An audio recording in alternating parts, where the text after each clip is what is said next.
Բարև ձեզ, հարգելի լրագրողներ,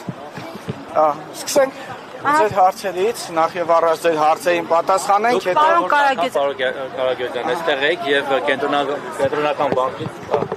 կենտրոնական բանկից որևէ պաշտոնյա, որևէ պատասխանատու այդպես էլ չի չափ եւ չպատասխանեց ձեր հարցերին, դրանից հետո ինչ որ կապ հաստատել են ձեզ հետ եւ եթե այստեղ եք ենթադրաբար ձեր հարցին որևէ կերպ լուծում չի տվել, այսօր ինչ եք պատասխանում անել։ Ուրեմն ոչ միայն չեն արձագանքել այդ օրվանից, այլ այդ ընդհանրապես չարձագանքել է եւ կենտրոնական բանկի համապատասխան պաշտոնյաների կողմից այս լռությունը ոչ միայն անտարբերություն է, այլ նաեւ ոչ օրինաչափ է, քանի որ օրենքով նախատեսված կարգով իրենք պետքա այս իրավիճակներում թափանցիկ աշխատեն եւ հաշվետվություններ տան հասարակությանը, հատկապես այն քաղաքացիներին, ովքեր դարձել են զեղծարարության զոհեր, ովքեր կորցրել են գումարներ։ Այս լռությունը, այս սովորական անտարբերություն չի, նաեւ այս լռությունը հերթական անգործությունն է, ինչը ես կբնութագրեի ոչ թե հանցավոր անգործություն, այլ լռությունը ըստ իս հանցավոր գործունեություն է։ Նայեք, նախորդ անգամ բողոքի ակցիան շարունակվեց նաև դատախազության մոտ, համապատասխան նամակներ հանձնվեցին, իդեպ թեմային հենց դատախազն անդրադարձել էր նաև ազգային ժողովում, ինչ արձագանքներ եղան այդ նամակներից եւ կոնկրետ օրինակ կենտրոնական բանկից, դատախազությունից, կառավարությունից, որտեղ մի քանի անգամ գնացիք, ինչ եք ակնկալում, կարծում եք, որ միջամտություն կլինի ամեն դեպքում եւ հարցը կլուծվի, թե սպասում եք առհասարակ, որ արձագանքներ չեն լինի։ Ուրեմն ակնկալում ենք, սպասում ենք եւ տևական ժամանակ է ինչ սպասում ենք, արդեն 2 ամսից մի քանի օր ավել է սպասում ենք, որ պետք է առաջին չեղարկվեն ապօրինի վարկային պահանջները։ Սա մենք այս հարցը այլևս քննարկելի չէ, պետք է չեղարկվեն ապօրինի վարկային պահանջները։ Արձագանքներ ես արդեն ասել եմ, որ մյուս մարմիններից, օրինակ գլխավոր դատախազությունից, օրինակ քննչական կոմիտեից ունեցել ենք, բավարար կգնահատեի այդ արձագանքները, սակայն պետքա օրինակ գլխավոր դատախազը անցնի գործուն քայլերի, հա, ազգային ժողովում իր հայտարարությունները ճիշտ էր, տեղին էր, ողջամիտ էր գնահատված, օբյեկտիվ էր գնահատված իրավիճակը, բայց պետքա անցնի գլխավոր դատախազը ավելի գործուն քայլերի եւ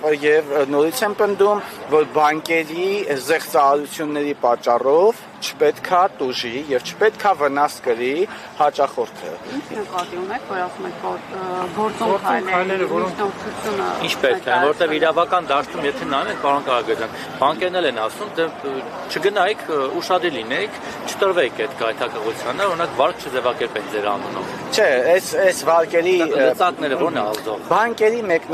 մեկնաբանությունները իհարկե հիմնավոր չի, անտրամաբանական է, գուցե եւ ոչ խելամիտ, իսկ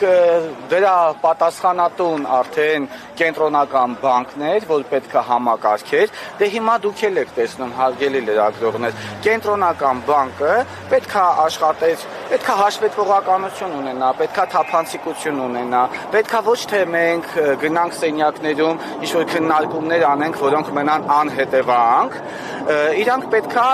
թափանցիկ կերպով ինչպես են աշխատում։ Մենք նախորդ անգամ ասեցինք, թող գան լրատվամիջոցների ներկայությամբ պատասխանեն մեր հարցերին։ Իրենք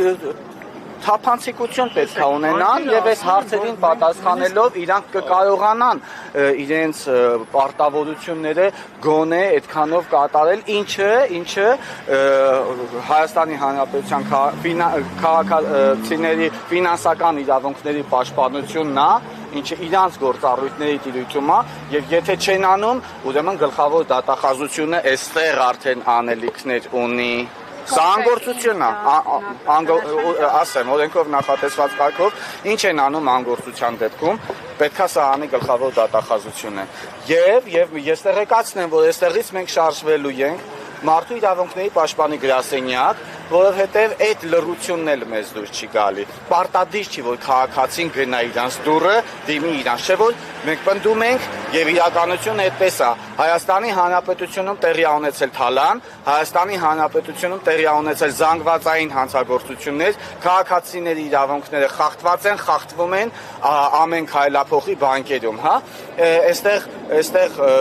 ելնելով նախորդ ակցիայից, ելնելով հրապարակումներից արդեն բացարձակապես էլ պարտադիր չէր, որ քաղաքացիները գնային մարդու իրավունքների պաշտպանի դուռը, բայց այսօր ես խոստանում եմ, որ մենք անպայման պետք է գնանք։ Իրենք պետք է իրանց միջոցներով նախաձեռնեին հանդիպում, քննարկում կենտրոնական բանկի բարձրաստիճան պաշտոնյաների բանկերի դուռը չի ուզում գնել։ Ի վերջո այդ բանկերը չունեն բավարար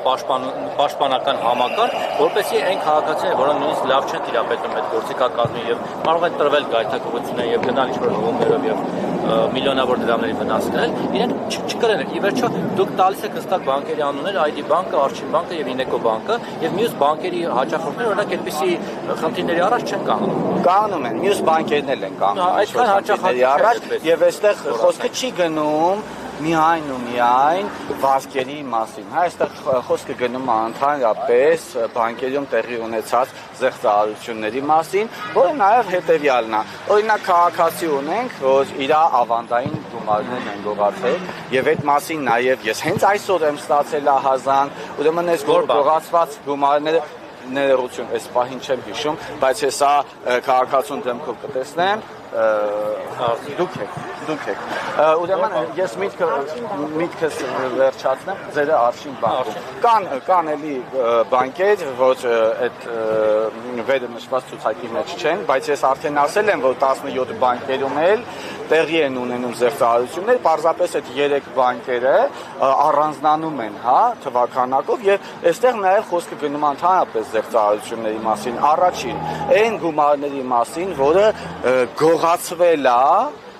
բանկերից, ավանդային գումարների մասին է խոսքը։ Մենք այստեղ ունեինք քաղաքացի, կհիշեք, ես ասել եմ, հնչեցնել եմ $53,000 թիվը, հայ էկոնոմ բանկից, որը այս 3 բանկերի մեջ չի մտնում, բայց այնտեղ էլ է փաստորեն զեղծարարություն տեղի ունեցել, եւ տիկինը պնդում էր, որ ինքը որևէ հղումով չի անցել, եւ ես հավատում եմ,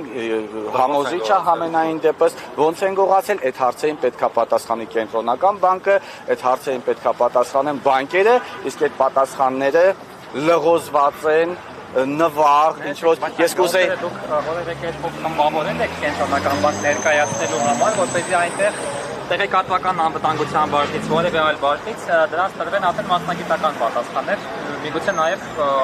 յուրաքանչյուր առանձին դեպքի համար, այդպիսի աշխատանք տարվել։ Մասնագիտական որևէ պատասխան չի տրվել, բայց եկեք սենց անենք, հա։ Հիմա ես կգնամ կփակեմ կենտրոնական բանկի դուռը որպես չաշխատող, որպես խախուտ կառույց, հետո ձեր հարցին կշարունակեմ պատասխանել։ Ես ուղղակի մի ճշտում եմ, էլի բանկերը օրինակ այսպես են արձագանքել, ասել են մենք կարող ենք ընդառաջ գնալ նվազեցնել տոկոսները։ Այսինքն այնտեղ պետք է Եթե նորից եմ բայց հարգելիս բաները պետք է վճարել։ Վարկեր եք վերցրել, ձեր անունով եք ով է վերցրել։ Ինչ որ մեկը եթե վերցրել է քաղաքացին, հասկանում եք, հիմա հնարավոր է, որ ձեր տվյալներն էլ ինչ որ մեկը տա, այդ նշանակում է, որ ձեզ փաստացի վարկ տրամադրվել է։ Եթե ձեզ փաստացի վարկ չի տրամադրվել, եթե դուք որևէ անգամ, դուք անձամբ վարկի համար չեք դիմել, չի եղել դիմելու հարցում ձեր մասնակցությունը կամ համաձայնությունը, եւ փաստացի որևէ մեկը, այդ թվում բանկը, այդ թվում բոլոր բանկերը, ձեզ փաստացի գումար չեն տրամադրել, ըստ որի նախաձեռնվել է քրեական վարույթ, ապա եւ ձեր միջև չկա վարկային պայմանագիր, չկա ձեր ստորագրությունը, ապա այս պահանջները ոչ օրինաչափ են, զորբայություն է, հանիրավի պահանջներ է քաղաքացիների նկատմամբ եւ ոչ այլ ինչա քան թալան։ Այս սրանց ելնելով հարցեր հայկենք, հա, եկեք մեր ակցիա